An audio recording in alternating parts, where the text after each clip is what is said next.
Hello, everybody, and welcome back to VGR, where we have been recapping the events of E3. As we wind down the news cycle, it's a good time to take a look at the various conferences and what games were revealed or extrapolated upon during them. I'm Jacob Smith, joined as usual by Matt Morgans. Hello. And we will be, as our past videos have been, we will be breaking down the conference game by game and then wrapping it up with our individual top threes. Today, of course, is the Square Enix conference, of which we saw some interesting looks at things, some things that we pretty much expected to see, and some things which, could go by the wayside. Yeah. Some of the smaller things that may be big to some people but didn't quite make our top threes were Octopath Traveler on Steam, which was a really critically acclaimed, well-received game on the Nintendo Switch. Indeed. A great revitalization of the JRPG format that is being brought to PC. I suspect it's going to do quite well on Steam. Yeah, absolutely, especially because I think fans have been really asking for it to be released on different consoles or different platforms, and even people who want to become fans have been asking for that. So I think it's really important that they expand, and who knows, what the team can bring in the future to Steam and to other platforms. Final Fantasy XIV is getting the Shadowbringers expansion. That is the MMORPG that had a rocky start in the early beginnings of its life cycle, but really found its footing among fans. Shadowbringers looks to be exactly as insane as Final Fantasy fans have come to expect. Well, certainly from the trailer, which is definitely up for being one of the most over-the-top trailers at E3, if not one of the most over-the-top trailers ever released for a game. Which I think, Final Fantasy fans, Final Fantasy XIV fans probably eat that up. So I think that they probably want to see more of that. And Shadowbringers is coming to 14. We also got a new look at the next episode of Life is Strange 2. That is, of course, the sequel to the episodic Telltale style games, Choose Your Own Adventure. The first game got a lot of great reception. Life is Strange 2 focuses on a brother and his younger brother who get into some trouble with the law, have to go on the run, all while the younger brother's superpowers are kind of burgeoning. And players will have to figure out how to handle this. Of course, knowing Life is Strange, it's going to be an emotional journey. We got the... Go. Oh no, I was going to say it's interesting. You mentioned obviously being a sort of Telltale style of game. Obviously, Telltale itself is no more. Yes. It does seem maybe a bit unusual to me that it's a style that nobody really seems to have copied. Yeah. Life is Strange is the only game I can think of that kind of adopted a similar storytelling format. Definitely. But looking back at Telltale, it feels like a really successful storytelling format as far as the game structure went. Obviously, Telltale had its problems towards the end. Yeah. But I don't think the format was the problem there. Definitely I think it was not. maybe the over-reliance on a very sort of old and creaking game engine. Yeah, it was mismanagement from the top, I think, really killed the studio, and not necessarily the games it was working on.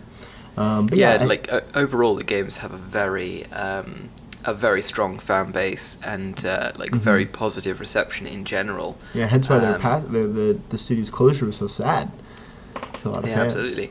So it's kind of surprising that I think more game studios haven't looked to that format to develop new things, especially now that they are no more. Yeah, well, I think that actually will probably open up the door for a lot of other developers to kind of step into that genre, because Telltale kind of had the market cornered, I feel like, on that. They were picking up all the hopefully IP. So. And I hope someone else, other developers, other publishers step in to do something really interesting with the kind of episodic Choose Your Own Adventure style, because I eat that up. I am all about it. Yeah, absolutely. I never got around to playing Life is Strange, but who knows, I might pick up Life is Strange 2. We got a look at the Remind DLC for Kingdom Hearts 3, which is personally a story that is too convoluted for me to follow, but Kingdom Hearts 3 fans are probably really excited right now. Yes, I definitely know what you mean there. Yeah, it's one of those things that I was like super into as a kid, and then I was excited for Kingdom Hearts 3, and then it was years and years and years and years and years later, and I completely lost track of everything that went on. But it's clearly got a loyal and thriving fan base that is excited about the Remind DLC coming later this year. And we got a look at Dragon Quest Builders 2, a really long trailer detailing kind of the overarching world, story, characters you will encounter in the game, as well as various gameplay mechanics. It seems to be just kind of doing what the first one did, but better, and coming out so soon after the release of Builders 1, I'd imagine that it's going to be pretty well polished. At least I should hope they're going to do a lot of different things to shake it up and make it more interesting for fans to come into. And we also got a release date for Oninaki, which is coming August 22nd. Again, not a game I know much about, but I think fans of that RPG style are probably pretty intrigued and excited that they finally got a release date, because we knew the game was coming, but we didn't know much about it. And this, I think, provided some much needed closure for a lot of fans. Yeah, it was one of only 3 games that Square Enix actually announced the release date to at this E3, and they had a lot of games in their showcase. They had a lot of like quick trailers, and then they moved on to something else. It's looking at the other presentations. A lot of them didn't have so many sort of smaller games to announce in it. But yeah, they only announced 3 release dates, and Oninaki is going to be the one coming out first. Coming out the 22nd of August later this year. Yes, and the other 2 games that got release dates obviously didn't make the grand list, so they must be in our top 3. Speaking of which, Matt, let's jump right into your top 3, your number 3 in your top 3, which happens to be my number 3 as well. Yeah, and that is the new announcement of a game called Outriders. And like some of the others that we've covered in previous videos, Outriders, we don't know a whole lot about it because all we got was a cinematic trailer. This is the game first being announced. So we got this cinematic trailer for the game that really didn't show a whole lot, but what it showed was very, very interesting. It looks like a very different take on something like a post-apocalyptic setting, but there were a lot of mysterious elements in this trailer. So yeah, I'm very excited to see more of this and see what the game actually looks like. Yeah, it looked really kind of ominous, which of course immediately grabs my attention. It showed a squad of what looks to be soldiers of some sort, so this could be what we're looking at, like a co-op shooter. Yes, it did sort of seem combat. to emphasize. It did seem to emphasize sort of 3-player multiplayer from the way that the trailer was being set up. Yeah, which is a push that we've kind of seen, a trend that we've seen in the industry, certainly more and more, is 3-player multiplayer or co-op shooters. Indeed. So that's going to be really interesting. Like we've talked about before, tighter squad-focused combat can make for some more interesting scenarios as opposed to the more mid to large size, like when you get into the four-player co-op. So I think, like I said, Outriders has my interest as well as Matt's. Knowing Square, we'll probably see more about this game in about 2 years. So I wouldn't expect. Well, yeah. To be fair, it's only just being announced, and we have no idea what stage the game's development is at. Yeah. I'd expect Cyberpunk was announced 5 years before they actually put out a second trailer. So who knows? No, I mean, and especially nowadays, game development for original IP takes time. I'm assuming they're probably going to be using a new engine, considering they haven't had anything like a cooperative shooter come out in a good long while. So likely this is taking some time to build from the ground up, but it has both of our interests. And speaking of games that have our interest, Matt, our top 2 is again the same. Our number 2, also the same. Our top 3 is the same thing with Marvel's Avengers. This personally didn't make my number 1 slot because we didn't get to see gameplay. We got to see a trailer which kind of pulled the camera in close to look like what might be gameplay, but we didn't get any gameplay. It's all trailer. Yeah, I think there was definitely gameplay in that trailer, but it was like the UI was clearly taken out, and I suspect that they chose some of the more sort of cinematic looking moments from gameplay. Yeah, absolutely. Not necessarily the sort of the majority of how gameplay is going to look. But yeah, I thought about making this the number one, and I just couldn't do it because the trailer was fine, but it was nothing that blew me away. Yeah. And I think the reason is it didn't feel like anything new. You know, it looked good for certain, and that's why it's obviously number 2 on the list. And I suspect it will probably be a good game. But we didn't really see anything new about Avengers. No. Like, this felt like a game tie-in to the first Avengers movie. Yeah. In terms of how it was portrayed on screen, as it were. And I don't necessarily think that that's a bad thing, because I think the Marvel franchise, or the current Marvel franchise, has been kind of crying out for a good game tie-in that just hasn't materialized. Yeah. So I think this certainly could be that, but I don't know. I don't think it's going to be like the kind of game that comes along and blows everything else out of the water. No. I think it'll come along and be pretty good. That's fair. That's totally fair. And I think my intrigue comes from, again, we haven't seen a purely action-focused Avengers game since like the movie tie-ins back in the early Avengers lifestyle, like 10 years ago. With like the Iron Man, Captain America games. Again, those are movie tie-in games. Like they were quickly shelled out to coincide with the release of the movies, and we got pretty half-assed efforts all around. So I think that coming from Crystal Dynamics, who have a repertoire for developing nice tight action games, if they can deliver on this premise, I'm all for it. The whole idea of A-Day and the idea of the Avengers being kind of outcast by society is not new, but if they can take it in a direction where it feels different from something like, say, Civil War, which is the most prominent story in which that kind of takes place, I think it'll be really interesting. I'm like I said, I want this to be really cool. I'm not expecting the world of it, but if they can pull it off, I'll be satisfied. Yeah, I mean, I do like the way that, or I do like the fact that this isn't sort of directly a franchise tie-in. Yeah. Like, they're very clearly taking the same aesthetic to the current franchise, but it's not specifically the same canon. Yeah. So that does give them the freedom to do things a bit differently, and we obviously saw a bit of that towards the end of the trailer with the portrayal of Hank Pym, which is obviously very different to the portrayal of that character in Ant-Man. Yeah. But the core aesthetic seems to be fairly similar. I think that'll do a fairly good job of getting fans on board, because obviously people are going to be going into it kind of expecting to see stuff like that. I think one thing as well that I might have ranked this higher if we had seen was I felt like we didn't really see any indication of what the game's villain is going to be. Yeah.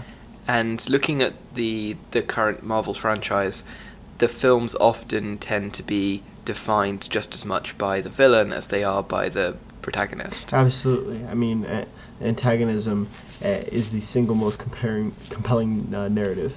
Antagonism and sort of this struggle. And like you said before, Marvel stories and Avengers stories as a whole succeed or fail based on the merits of their villain. Yes. And so we didn't get a look at who or what the villain is in this. The trailer really just focused on introducing the Avengers that are actually going to feature in the game. Yeah. And so I'd like to see that in a coming trailer, and maybe that'll improve my opinion of what the game's story is going to potentially be. But I think it's going to be important for them to have. Obviously being a game, I would expect that they probably can fit in more than like 2 or so villains, which obviously a film is pretty limited in terms of how long it's going to be and how much screen time there is. Of course. So they could theoretically have quite a few villains from the Marvel universe. But I think they're going to need, a solid main villain to support a story featuring so many sort of key Avengers. Absolutely, and I think they're going to need to do a lot quickly to kind of rally fans behind this, especially as the release date isn't too far off, less than a year away, No. May 15th of 2020. It's almost exactly a month after Cyberpunk. Oh, best of luck to Crystal Dynamics there. And Matt, your number one for your top three in Square Enix's conference. Yeah, my number one for this is going to be Dying Light 2, which actually we spoke a little bit about in our Microsoft video, because they seem to have showed it in both. Because why not? Yeah, we were a little bit puzzled as to that when we were preparing this video, trying to like double check and make sure, no wait, it was in the Microsoft conference, right?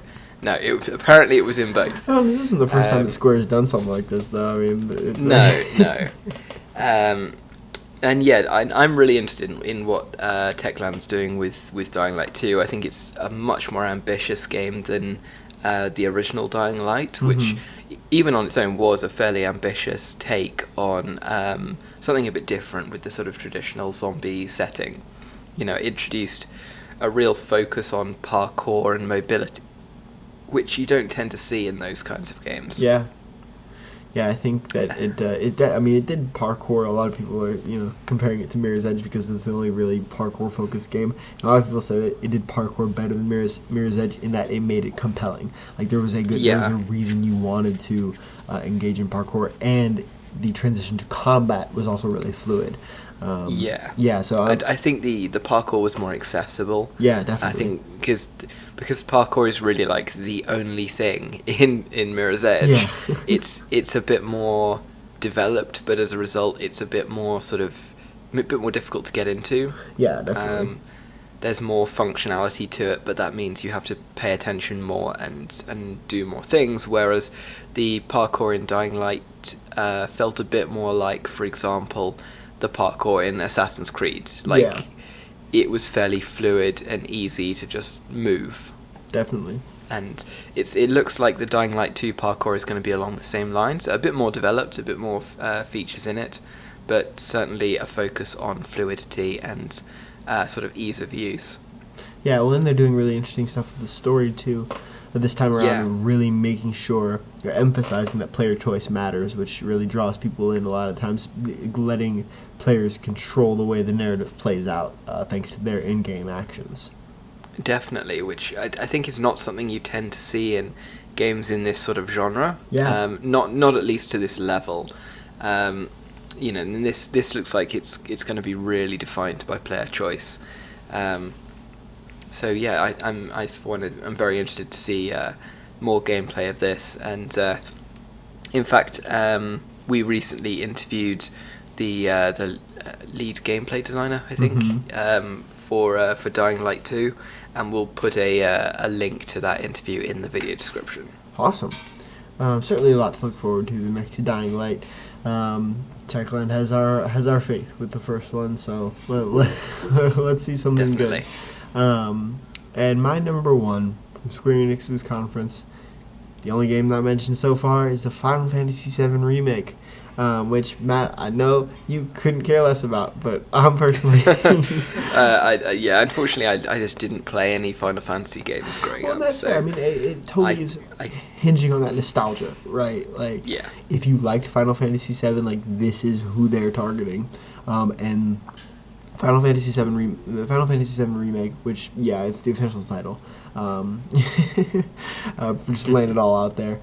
Square did a perfect job with that presentation because they showed us gameplay. They showed us extensive gameplay and detailed all the intricate new ways they're doing combat and how they're integrating the kind of JRPG stop and go mechanics with modernized combat.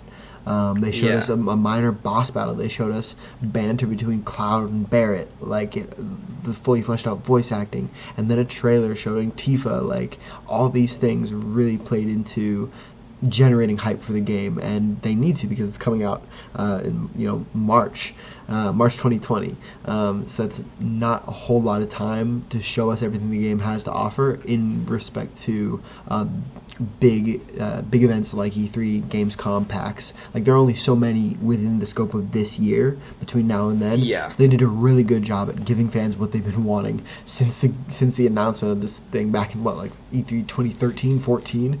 Oh my god, has it been that long? It's been that long. Good lord. It has been that long. But they delivered. They did everything they needed to, and I think that's what impresses me the most. Not only am I a fan of Final Fantasy VII, hits that big red nostalgia button in my brain, but I think Square executed the reveal of this game and this gameplay at this E3 so perfectly.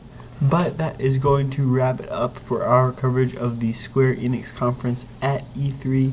Once again, I've been Jacob Smith. And I'm Matt Morgans. Thank you so much for tuning in, and we'll see you next time.